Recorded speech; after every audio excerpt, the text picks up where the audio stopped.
Nous sommes dans la Petite Venise, un quartier d'Esslingen situé sur le Rossneckar-Canal. Ici, comme partout dans cette petite ville médiévale qui n'a pas été détruite par les dernières guerres, se promener, c'est remonter le temps.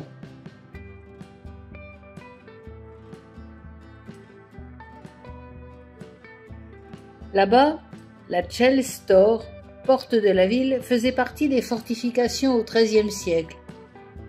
Son équilibriste est très célèbre, mais ses origines restent obscures.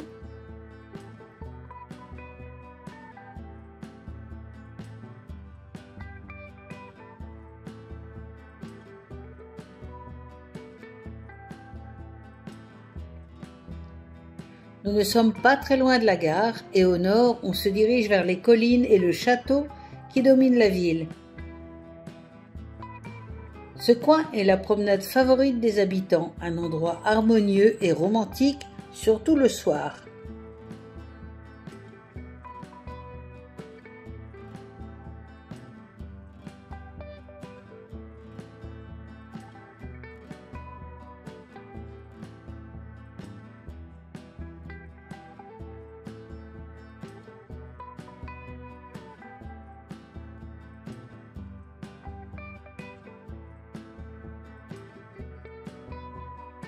On longe ensuite l'église évangélique Saint-Dionys d'architecture gothique dont les deux tours sont reliées par un spectaculaire passage transversal qui les stabilise depuis le XVIe siècle.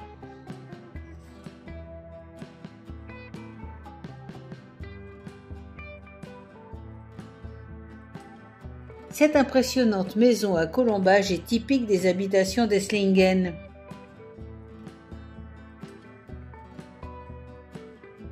Le bâtiment de pierre qui abrite les archives de la ville date de 1240.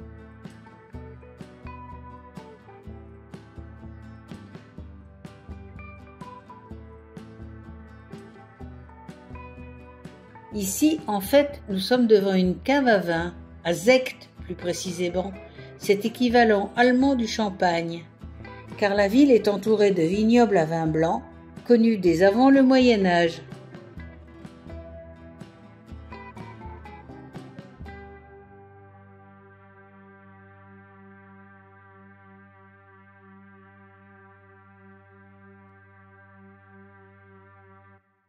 Et la maison Kessler organise aujourd'hui une dégustation qui attire bien du monde.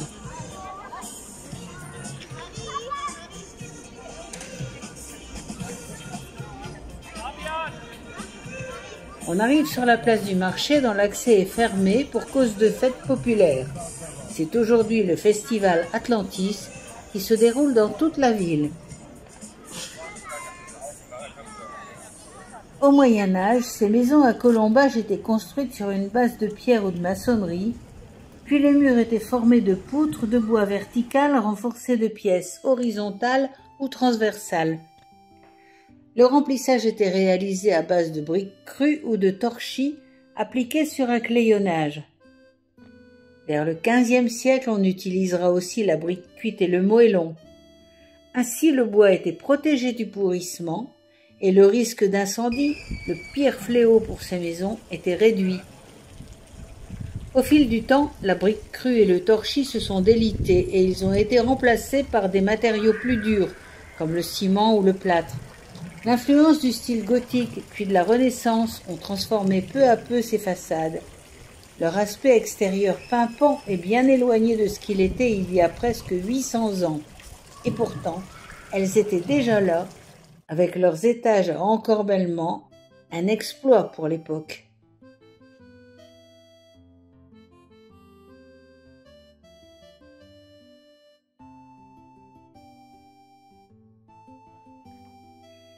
La Salamer Pfleghof est une maison classée datant de 1213, donnée à la ville par le futur empereur Frédéric II.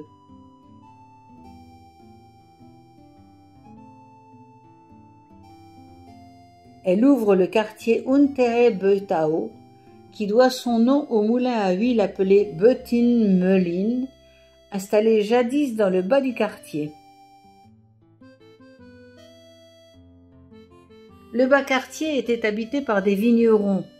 Ces fermiers, employés par les patriciens de la ville, étaient payés en tonneaux de vin pressé qu'ils pouvaient revendre dans leurs petites maisons transformées en boutiques.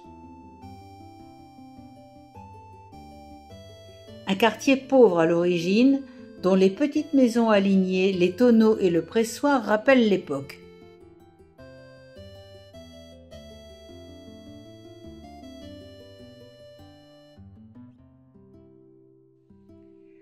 Au milieu de la côte se trouvaient les maisons du groupe des tisserands, autres gens modestes. Dans Oberey-Bötau, le quartier haut, apparaissent quelques maisons de ville plus cossues, et surtout les caves à grandes entrées où les fermiers du bas venaient déverser le raisin au sortir des coteaux. Les grands bâtiments sont d'anciennes succursales de monastères extérieurs qui exploitaient des vignes à Esslingen.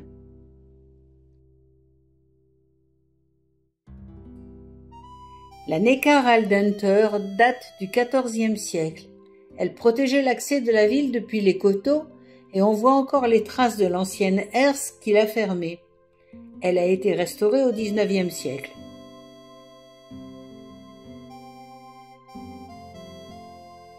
La Frauenkirche, l'église Notre-Dame, de style gothique tardif, possède une tour ludique avec mains entre lacs et gargouilles. Jusqu'à la Réforme, le droit canonique interdisait aux habitants d'Esslingen de construire leur propre église, car saint Dionysos appartenait déjà au chapitre de la cathédrale. Ils construisirent donc une chapelle dédiée à Notre-Dame, mais totalement surdimensionnée et impressionnante, qui contournait l'interdiction. Les vitraux du chœur datent de 1330 et le grand orgue du XVIIIe siècle est toujours en état de marche.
L'ancien hôtel de ville, avec son horloge astronomique, est le plus beau bâtiment de la ville.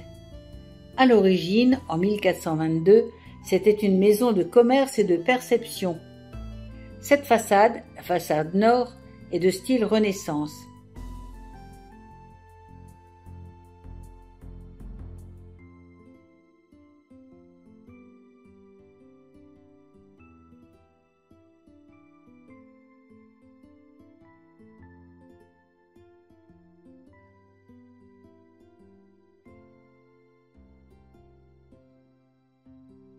La nouvelle mairie qui lui fait face date du XVIIIe siècle.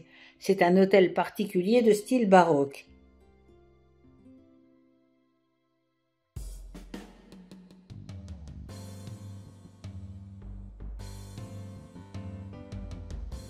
Les flancs et la façade sud de l'ancien hôtel de ville sont typiques du colombage dit de l'homme souabe, un magnifique modèle très ancien.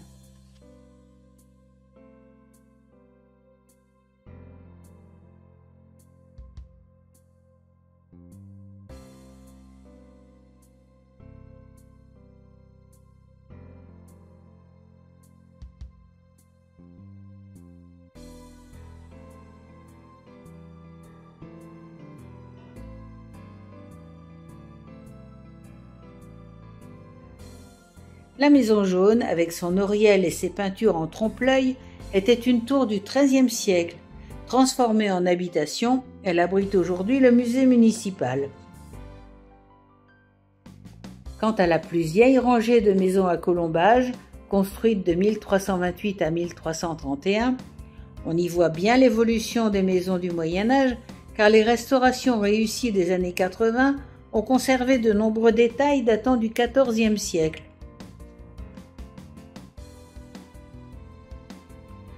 Après la fontaine, on longe deux maisons insolites, décorées de tuiles assemblées en mosaïque.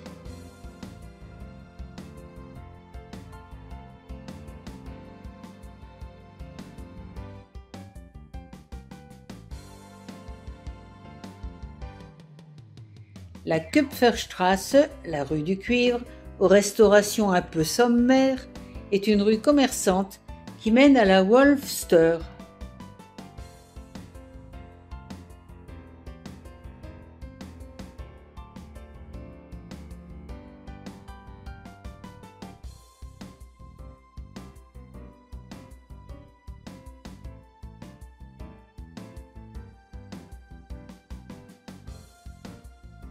Cette tour, la Porte des Loups, est la plus ancienne de la ville. Elle date de 1220 et a été construite à l'époque des princes de Souabe, les Hohenstaufen, dont le blason était 3 lions noirs passant sur fond doré. Ce blason a été partiellement sculpté sur l'arc en ogive, mais avec le temps, les gueules des lions, plus ou moins érodées, ont été confondues avec des têtes de loup, d'où le nom.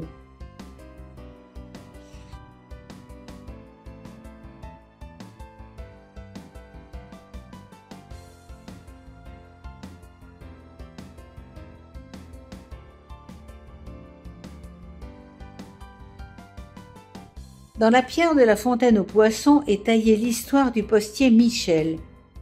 Celui-ci, ayant trouvé et ramassé l'anneau d'un homme assassiné, aurait été accusé à tort du meurtre et exécuté malgré ses protestations d'innocence.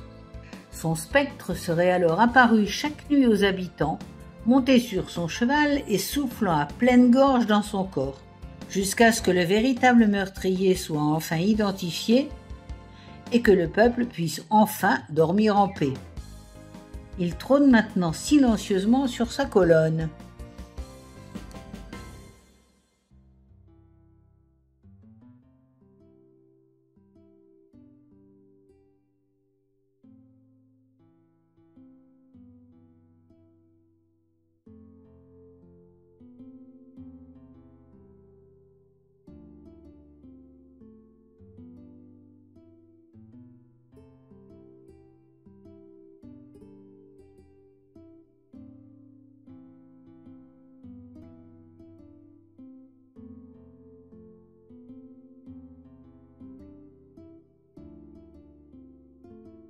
L'église Saint-Denis actuelle date du XIIIe siècle, mais sous ses fondations et dans sa crypte dorment deux églises bien plus anciennes.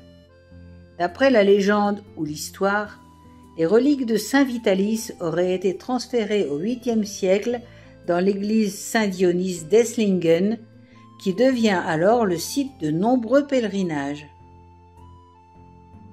La maison des archives est l'ancienne chapelle du cimetière, la chapelle de tous les saints. Construite en 1240, son sous-sol abrite un ossuaire à 3 nefs. Les archives municipales y sont installées depuis 1610 et elle ouvre le quartier de la Petite Venise.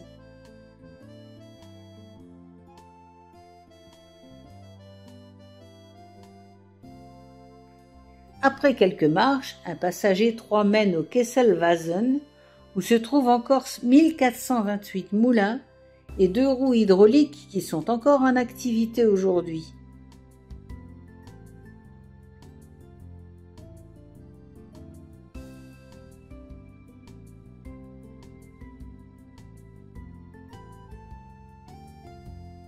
Les machines et les turbines ont fonctionné jusqu'au XXe siècle et sont restées la preuve de l'industrialisation de la ville.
La vue sur le Ross Neckar et les maisons du pont intérieur forment le quartier de la Petite Venise.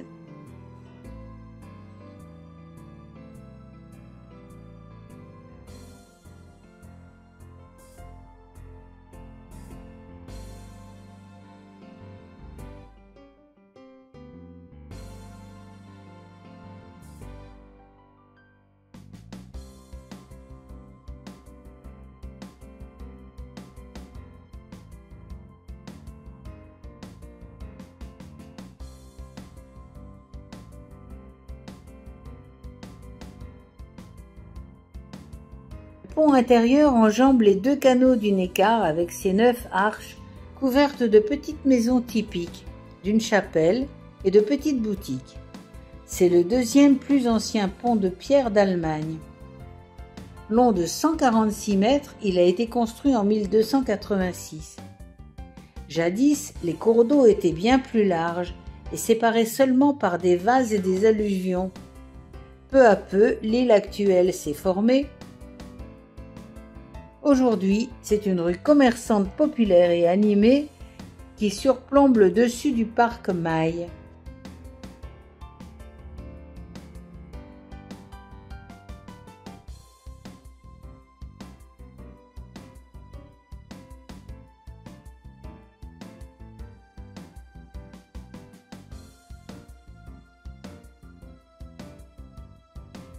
Et si Esslingen am Neckar sombrait dans la crise, disparaissait sous un raz-de-marée, au sens propre ou au figuré? Que reste-t-il quand beaucoup de choses ont été emportées et que tout doit se redévelopper et se redéfinir? Qui voulons-nous être et comment voulons-nous vivre? C'est la question posée par le festival Atlantis, City in the River, qui déroule ses animations dans toute la ville.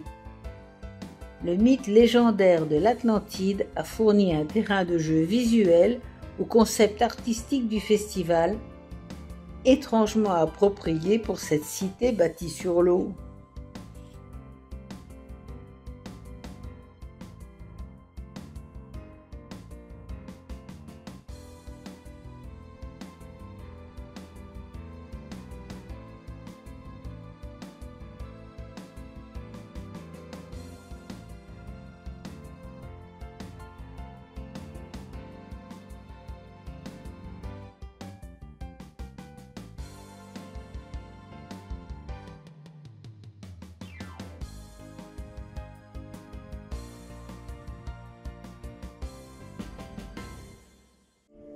En tus ojos de miel, mándame tu cara, la suya acaricia tu piel. En tus ojos feliz, que caigan de tu ojo, tienes algo de orgullo. Sabiduría profundo en tus ojos felices, en tu boca tristeza, en tu pecho serpiente, en tus curvas belleza, ya eres parte de mí. C'est pas mal, là.